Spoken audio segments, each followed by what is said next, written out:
steps into the morning light, where petals open soft and bright.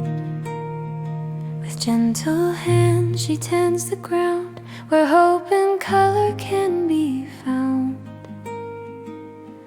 Each flower rises with her care, reaching upward through the air. What she gives in time and grace becomes the beauty in this place.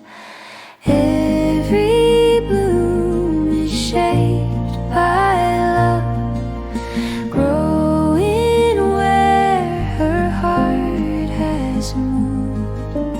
In the quiet, life takes form, held in hand, so patient, warm.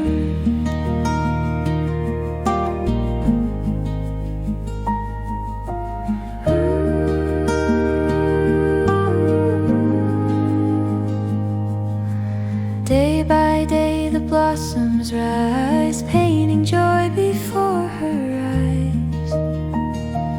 Every leaf and every stem carries traces born of them. Her devotion makes them shine, turning effort into design. In the garden she can see how her care brings harmony.